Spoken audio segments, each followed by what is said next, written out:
Récemment, ma belle-mère, Isabelle, a commis un acte qui a plongé toute notre famille dans la stupeur. Elle a épousé un jeune homme d'à peine 20 ans.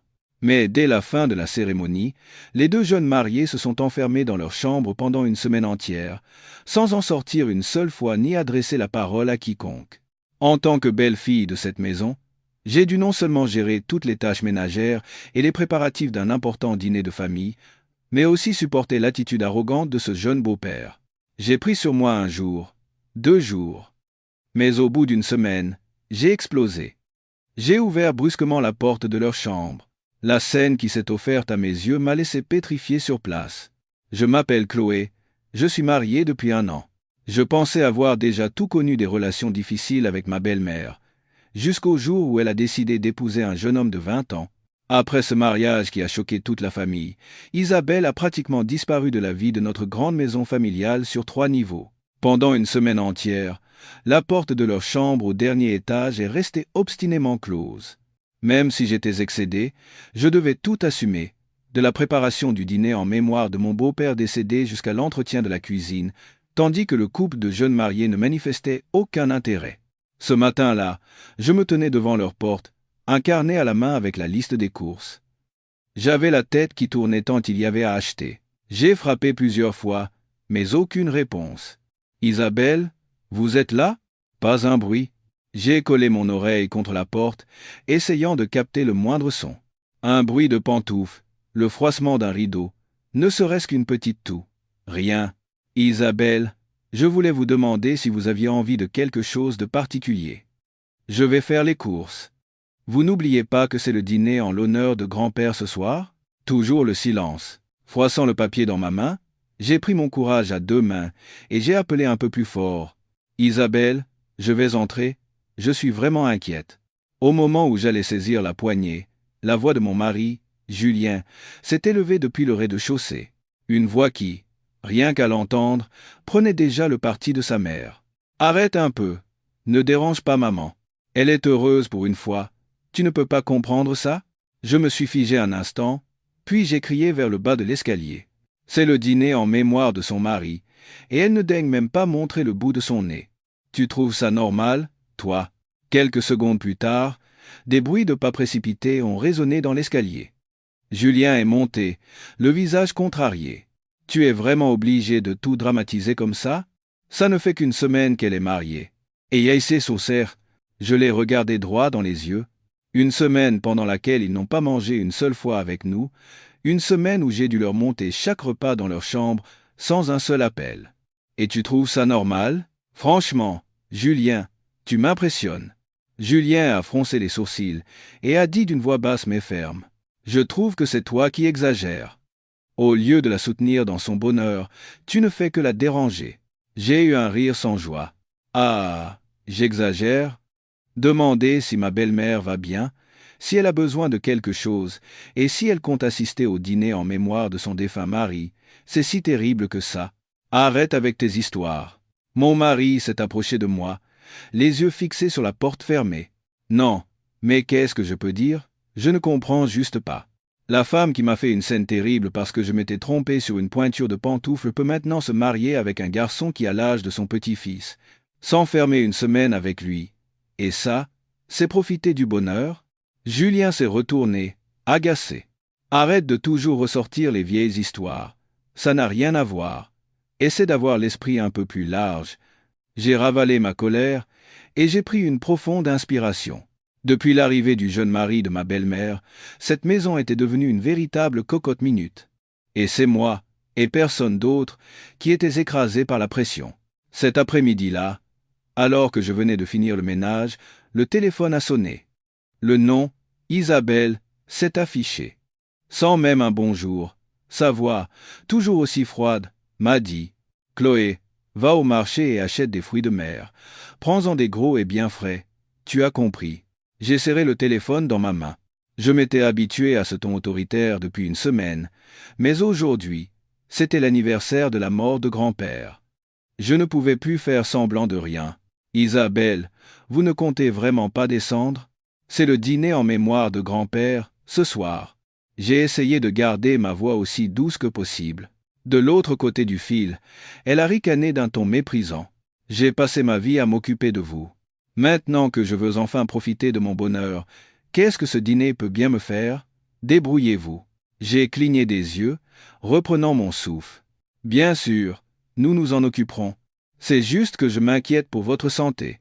Ne t'inquiète pas, mon mari, Léo, s'occupe bien mieux de moi que n'importe qui. J'ai serré mon autre poing.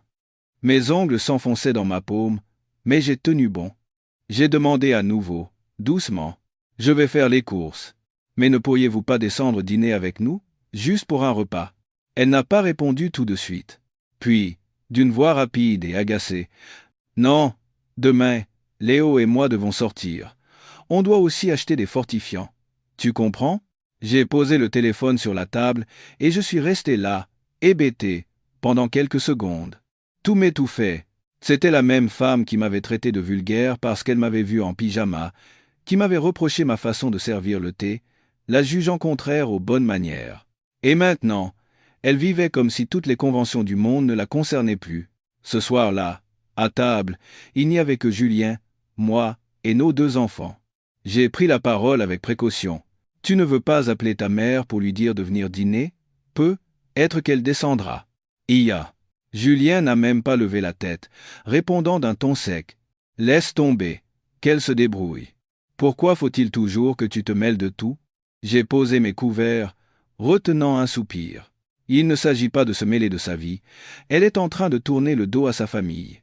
Il y a le souvenir de grand-père, ses responsabilités de mère. Mon mari a levé la tête, le visage dur. Tu es jalouse, c'est ça? Tu es verte de la voir heureuse. Emco? Je n'en croyais pas mes oreilles. Un rire amer m'a échappé. Pardon, qu'est-ce que tu viens de dire? Moi, jalouse, de ma belle-mère qui a épousé un gamin? Arrête, peu importe avec qui elle se marie, c'est sa vie. Tant qu'ils s'aiment sincèrement, c'est tout ce qui compte, a crié Julien en jetant ses couverts sur la table. J'ai posé mes 2 mains sur la table et je l'ai regardé fixement. Et tu sais pourquoi il l'aime, toi? Pour son amour, ou pour cette maison? Le visage de mon mari s'est durci, sa voix est devenue plus basse. Qu'est-ce que tu veux dire? Rien du tout. Mais ne me fais pas porter toute la responsabilité. Depuis le jour de son mariage, je suis traité comme la bonne de cette maison. Je fais toutes les basses besognes, je suis ignoré, et même toi, tu me traites comme une étrangère. Aïe c'est douce à ton pauvas, et c'est douce à ton pauvreté. Cette nuit-là, quand toutes les lumières de la maison furent éteintes, je me suis retrouvé devant la porte de la chambre d'Isabelle, au 3e étage. En posant la main sur la poignée, j'ai senti sa froideur. Une fente de lumière sous la porte indiquait qu'il ne dormait pas encore. Mais depuis une semaine, personne n'avait vu ma belle-mère sortir de cette pièce. J'ai hésité un instant, puis j'ai frappé doucement. « Isabelle, c'est moi. Je peux entrer un instant ?» Aucune réponse.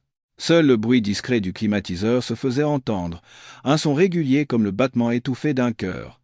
J'ai collé mon oreille à la porte, mais je n'ai perçu aucun autre signe de vie. Soudain, je me suis souvenu du regard de Léo le jour du mariage. Il n'y avait aucune affection dans ses yeux. C'était autre chose, de froid, de calculateur. J'ai dégluti et j'ai serré la poignée. J'avais le pressentiment que si je n'ouvrais pas cette porte maintenant, je le regretterais. La porte n'était pas verrouillée. D'une main tremblante, je l'ai ouverte. Une odeur écœurante m'a frappé, si forte qu'elle m'a presque donné le vertige, dominant même l'odeur d'encens que j'avais allumée au rez-de-chaussée. Un mélange de parfums bon marché, de fumée de cigarette et de l'humidité tenace d'une pièce longtemps fermée. Mes yeux se sont habitués à la faible lumière.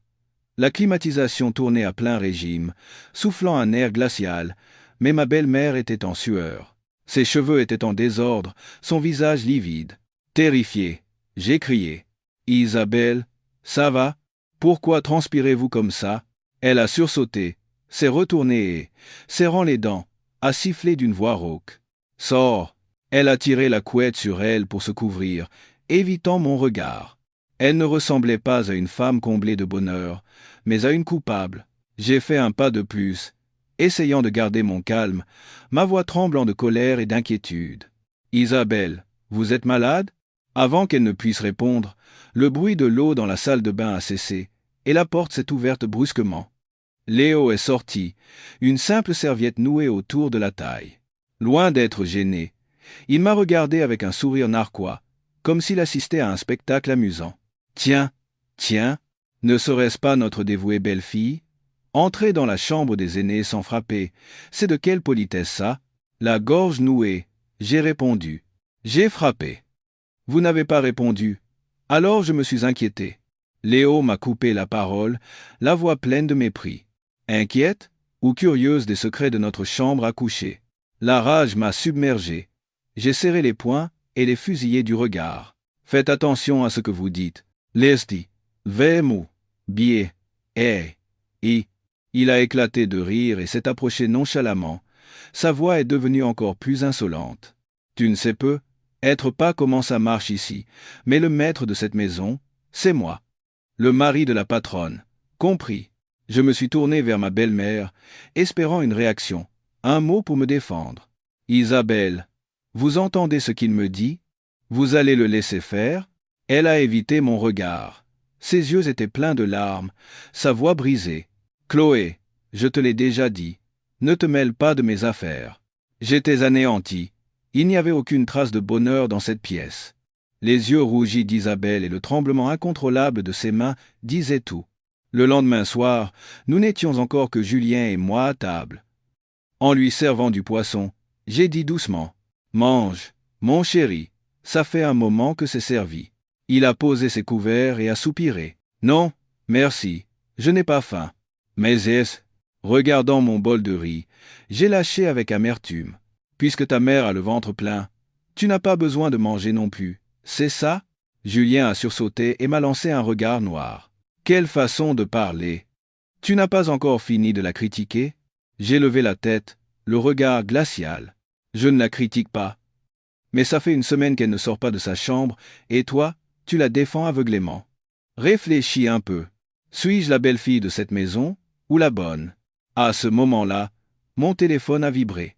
Un SMS d'Isabelle. « Viens chercher le linge dans ma chambre. Le pantalon de Léo est taché, lave-le bien. » J'ai montré l'écran à Julien. « Regarde, ça ?» Il a jeté un coup d'œil et a répondu nonchalamment. « Et alors, c'est normal de faire la lessive de ta belle-mère et de ton nouveau beau-père. » J'ai éclaté de rire, un rire mêlé d'amertume et de rage. « C'est une blague?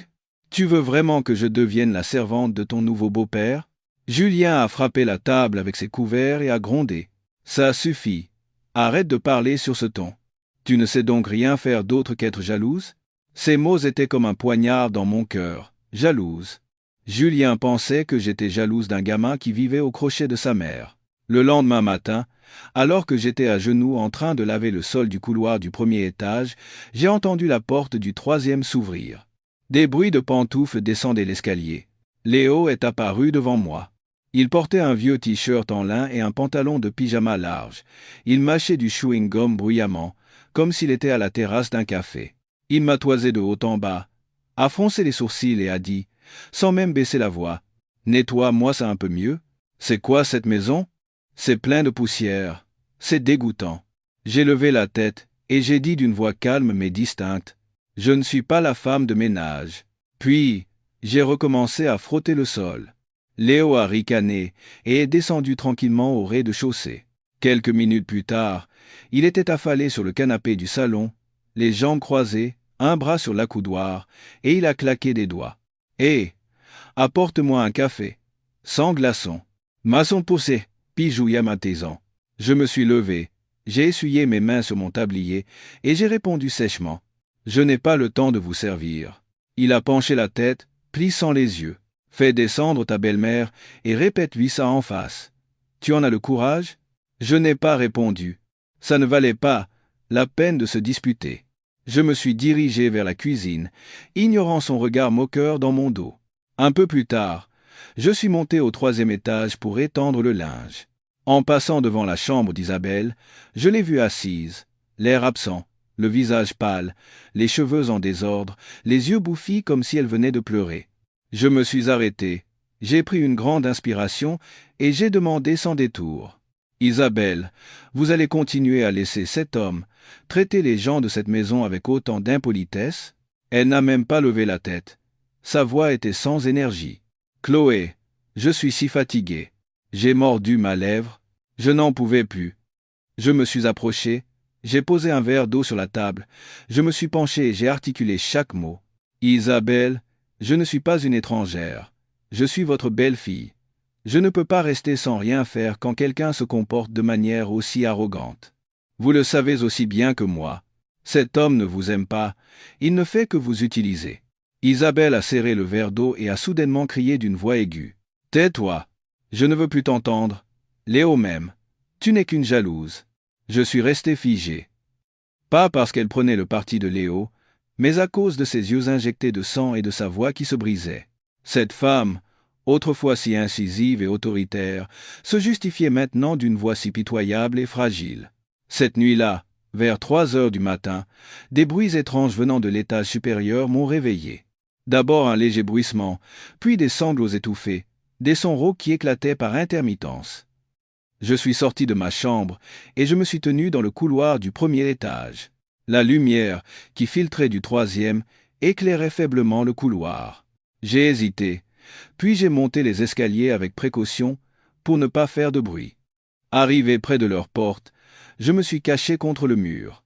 La voix d'Isabelle était très faible, mais j'ai entendu chaque mot distinctement. Je t'ai donné tout ce que tu voulais. Qu'est-ce que tu veux de plus?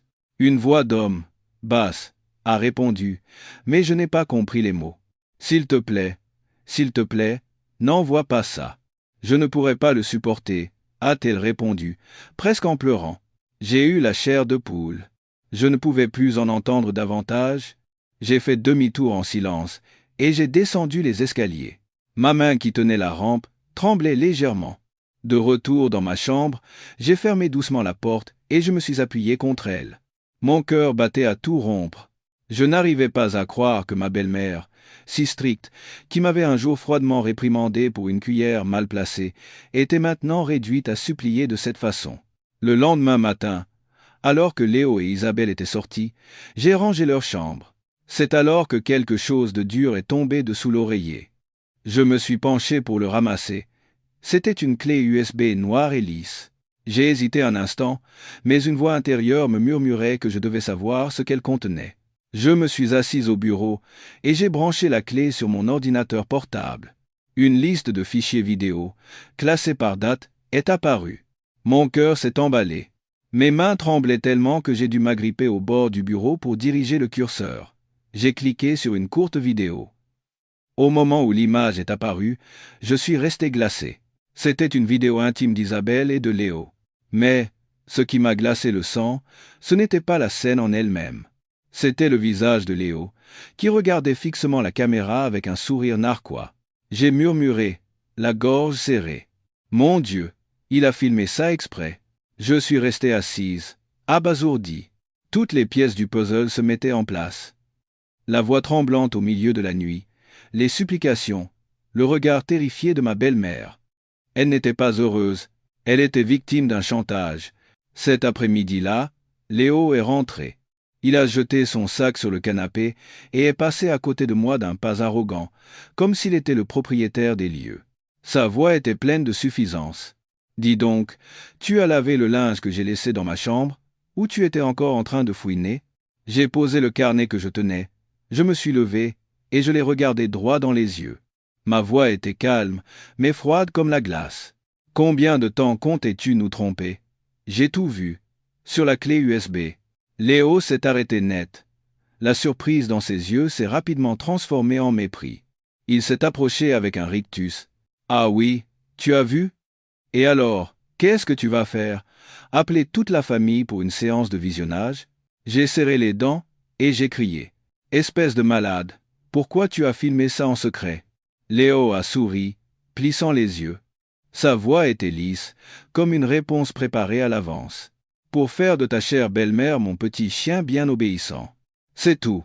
J'étais sidéré. Il ne cherchait même pas à se cacher. Au contraire, il parlait avec l'assurance de celui pour qui tout est dû. Des bruits de pas se sont fait entendre dans l'escalier. J'ai levé la tête et j'ai vu Isabelle. Son visage était d'une pâleur mortelle, ses mains agrippées à la rampe, son corps secoué de légers tremblements. Sa voix s'est brisée. « Chloé, qu'est-ce que tu racontes ?» Léo n'est pas comme ça. Je l'ai regardé droit dans les yeux, qui me piquaient. Isabelle, j'ai tout vu. Vous n'auriez jamais accepté ça de votre plein gré. Je sais qu'il vous fait chanter. Avant même que j'aie pu finir ma phrase, Léo a pointé un doigt vers mon visage et a grondé. La ferme. Un mot de plus et tout le quartier saura quel genre de femme est ta belle-mère. Isabelle a fermé les yeux. Seules ses lèvres tremblaient. Et Léo me regardait comme un vainqueur qui tenait tout le monde à sa merci. Je ne pouvais plus rester passive. Dès que Léo a fini sa menace, je me suis approché rapidement et j'ai pris la main d'Isabelle. Elle était froide comme la glace et tremblait. Je l'ai regardée, la gorge nouée, mais je me suis efforcé de parler calmement. Isabelle, je sais tout. Pourquoi vous laissez-vous manipuler par un type pareil? Pourquoi supportez-vous une telle humiliation? Isabelle a retiré sa main, comme si elle avait reçu une décharge électrique. Elle m'a fusillé du regard, puis a baissé la tête. Sa voix était cassée. Chloé, tu ne peux pas comprendre. Si cette vidéo sort, comment pourrais-je vivre avec cette honte? Je préférais lui obéir. Mon cœur se serrait en la regardant. Comment cette femme, autrefois si forte, qui me tenait tête pour un rien, pouvait-elle être devenue si effrayée au point d'accepter d'être manipulée par un gamin de 30 ans son cadet? Vous pensez que ça ira mieux si vous vous taisez? Ai-je demandé fermement. Il ne s'arrêtera jamais. Plus vous céderez, plus il en profitera. Vous le savez. Soudain, Isabelle a hurlé, comme si sa peur s'était transformée en rage. La ferme. Si tu n'étais pas là, si tu ne t'en étais pas mêlé, rien de tout ça ne serait arrivé. Je suis resté figé sur place. J'avais l'impression que mon cœur se déchirait. J'ai ravalé mes larmes, qui perlaient au coin de mes yeux, et j'ai réussi à articuler. Isabelle, vous préférez prendre son parti plutôt que d'affronter la vérité? Personne n'a répondu. Elle a baissé la tête et a évité mon regard, comme si je n'existais pas. À ce moment-là, la porte d'entrée s'est ouverte et Julien est rentré du travail. Il a froncé les sourcils et a demandé « Qu'est-ce qui se passe ici ?» Je ne pouvais plus attendre. J'ai regardé mon mari droit dans les yeux et j'ai dit « Tu tombes bien. Écoute attentivement. Ce type, Léo, fait chanter ta mère avec une vidéo qu'il a tournée. » Julien s'est arrêté un instant, puis a froncé les sourcils. « Mais qu'est-ce que tu racontes encore? Arrête avec tes histoires. Tu n'as rien de mieux à inventer? » Je n'invente rien. Ai-je insisté en sortant la clé USB de ma poche. J'ai la preuve ici. Et quoi? Et quoi? Isabelle a secoué la tête et a dit d'une voix aiguë. Chloé, on n'accuse pas les gens comme ça. À ces mots, Julien est immédiatement redevenu le gentil fils à sa maman. Il s'est approché de Léo, s'est placé devant lui et a dit d'une voix suppliante, comme s'il protégeait sa famille. Oh beau-père, je suis désolé. Ma femme a dû perdre la tête. Je suis resté là, cloué sur place. Mon mari, celui qui m'avait promis de tout partager, protégeait maintenant cet imposteur. Léo, les bras croisés, appuyé contre une chaise, laissait échapper un rire moqueur. Isabelle se tenait au milieu de la pièce, pétrifiée, sans dire un mot, sans la moindre réaction. Elle clignait seulement des yeux, comme quelqu'un qui a tout abandonné. Je n'avais plus la patience d'attendre un miracle. Je savais que si je restais silencieuse, c'est ma belle-mère, et toute cette famille, qui en paierait le prix. J'avais besoin de quelqu'un qui connaissait la loi, quelqu'un en qui je pouvais avoir confiance. Cet après-midi-là, j'ai retrouvé Camille, une amie de l'université. Nous nous sommes assises dans un petit café, dans une ruelle loin de la maison. J'ai choisi une table dans un coin, et j'ai sorti de mon sac une copie de la clé USB. Je l'ai posée sur la table et, regardant Camille, j'ai baissé la voix. « Camille, il faut que tu m'aides. J'ai un secret très dangereux entre les mains, et je crois que c'est le seul moyen de sauver ma belle-mère. » Sans poser de questions, Camille a branché la clé USB sur son ordinateur portable et a ouvert une courte vidéo. Quelques secondes plus tard, elle a fermé la vidéo, le visage dur et froid. Elle a pris la parole lentement. « Chloé, ce n'est pas une affaire simple. C'est un cas de chantage caractérisé. Si ta belle-mère accepte de témoigner, ce type risque des poursuites pénales. » Nas, j'ai hoché la tête, me mordant la lèvre. Le problème, c'est qu'elle ne veut pas. Elle est complètement terrorisée par ces menaces. Regarde son regard dans la vidéo, on dirait quelqu'un qu'on torture. Camille a réfléchi. Tu as pensé à un enregistrement? J'ai acquiescé. Bien sûr. J'ai pensé à cacher mon téléphone ou à installer un micro, mais ce type est si malin que j'ai peur qu'il le découvre. Camille a froncé les sourcils, puis a sorti un petit objet de son sac. C'était un stylo noir et lisse. Prends ça. C'est un stylo enregistreur miniature. Une pression sur le dessus et l'enregistrement démarre. Il peut enregistrer jusqu'à 3 heures avec une très bonne qualité de son. Il suffit que ta belle-mère l'ait sur elle et qu'elle appuie dessus. Je m'occuperai du reste. J'ai pris le stylo, le cœur lourd, comme si on me tendait une arme. Merci. Mais je ne sais pas comment la convaincre. Tu connais son caractère. Et est-ce tous comme. Camille m'a regardé un instant, puis a dit d'une voix ferme. Je vais t'écrire un script. Comment parler à quelqu'un qui est victime de manipulation psychologique. Le plus important, c'est qu'elle sente qu'elle n'est pas seule. Il faut qu'elle comprenne qu'il y a des gens prêts à la soutenir dès qu'elle parlera. J'ai baissé la tête en signe de gratitude, les yeux humides. Je n'aurais jamais imaginé qu'un jour, je devrais demander l'aide de la justice et recevoir du matériel d'enregistrement comme une criminelle. Mais cette fois, je n'avais pas d'autre choix. En fin d'après-midi, j'ai attendu que la maison soit calme. Léo n'était pas encore rentré et Julien venait de sortir. J'ai préparé une tasse de thé chaud sur un plateau et je suis monté au 3e étage. La pièce était sombre, la fenêtre légèrement ouverte, les rideaux pendaient sans vie. Isabelle était assise dos à la lumière, tripotant un vieux mouchoir en soie, le regard perdu au loin. Je me suis approché et j'ai posé la tasse sur une petite table, parlant aussi doucement que possible. Isabelle, buvez un peu de thé chaud, ça vous calmera.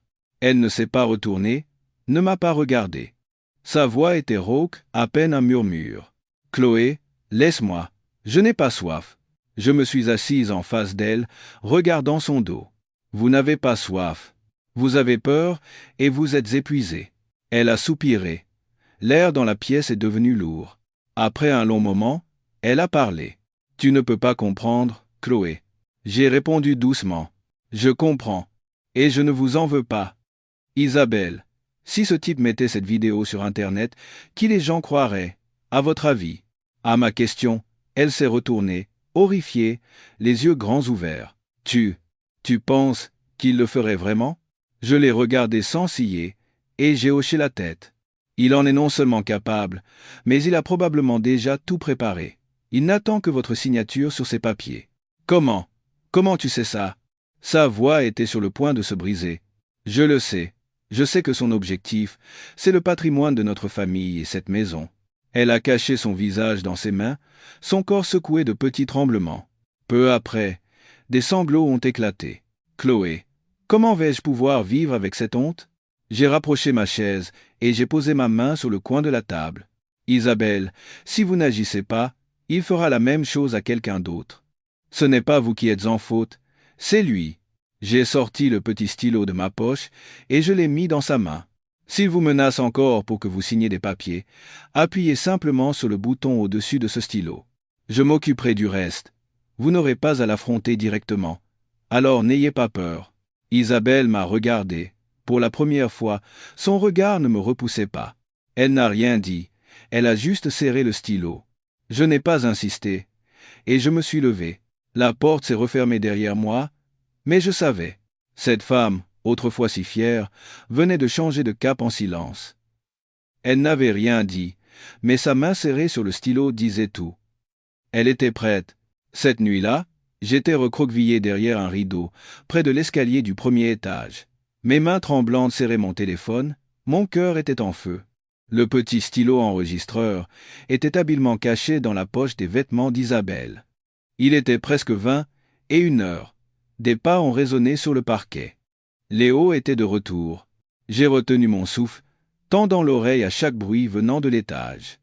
La porte s'est fermée.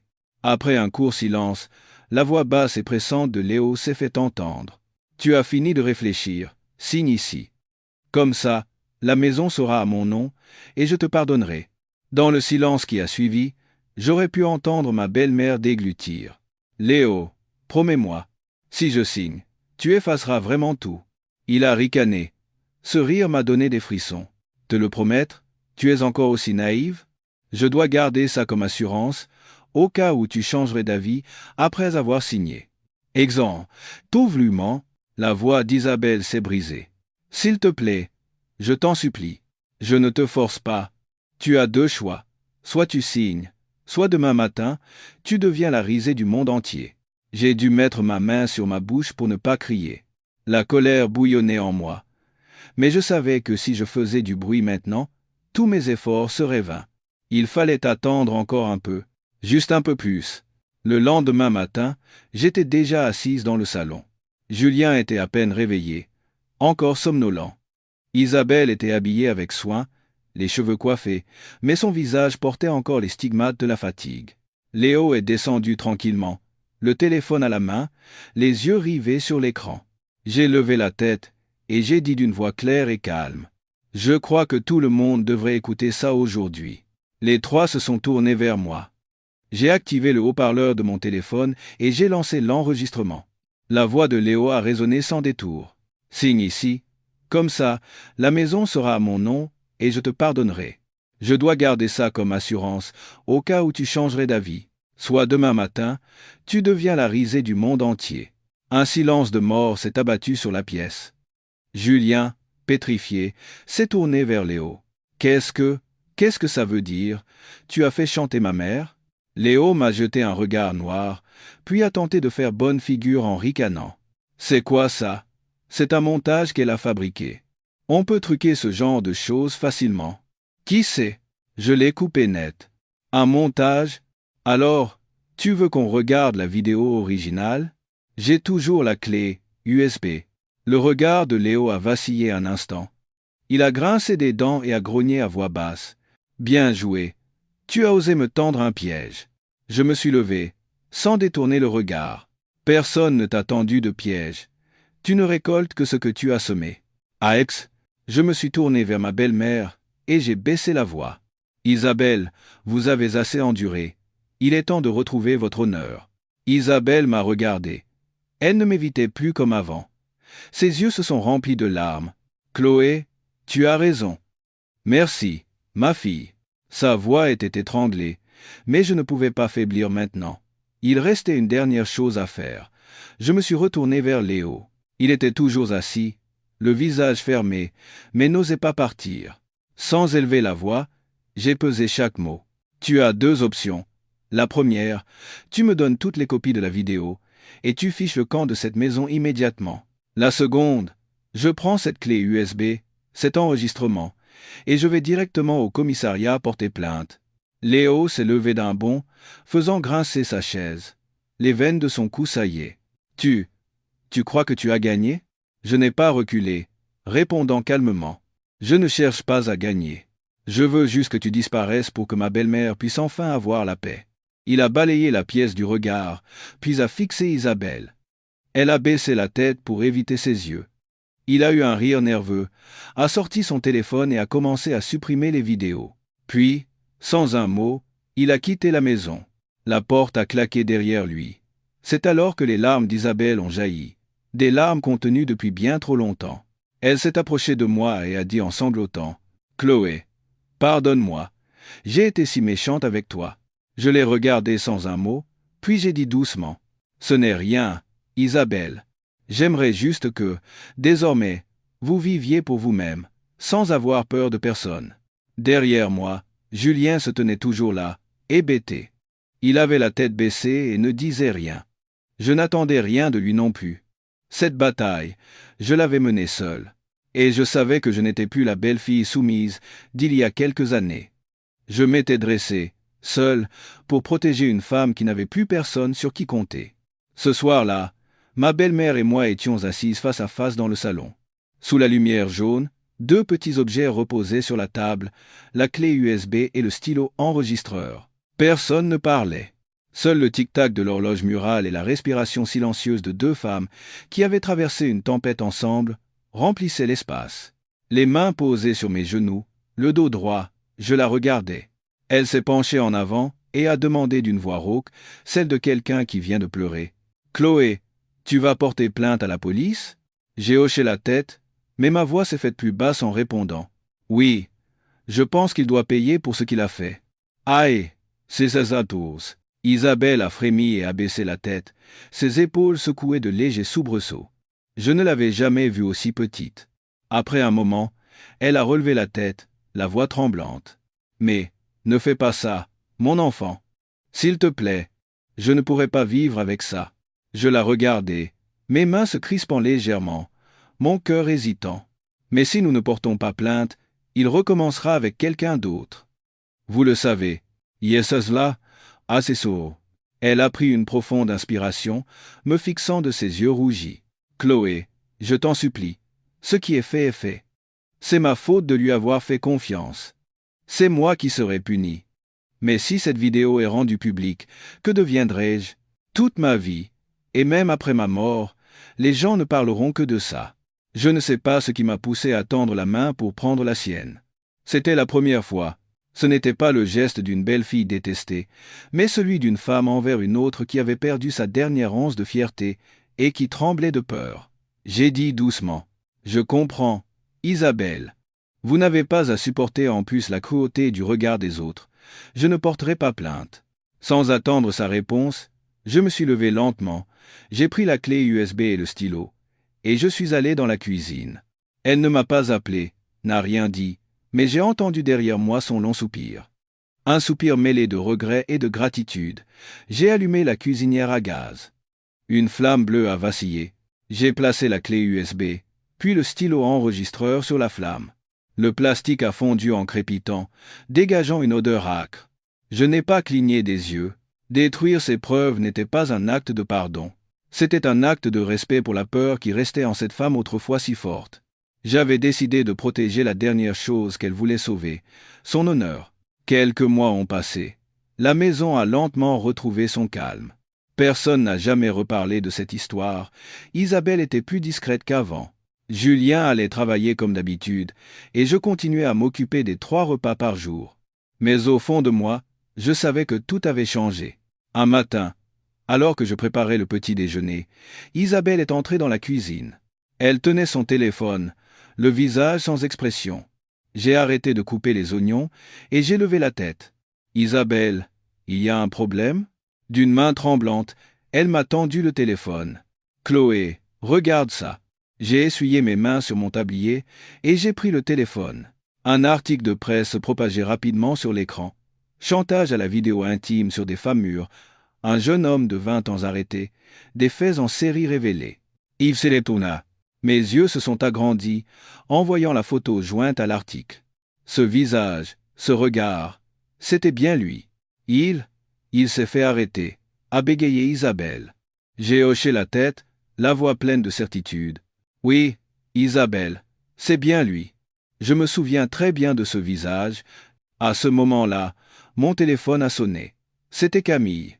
J'ai répondu, « Chloé, tu as vu l'article, il a été arrêté. » Apparemment, cette fois, il s'en est pris à la directrice d'une agence de marketing.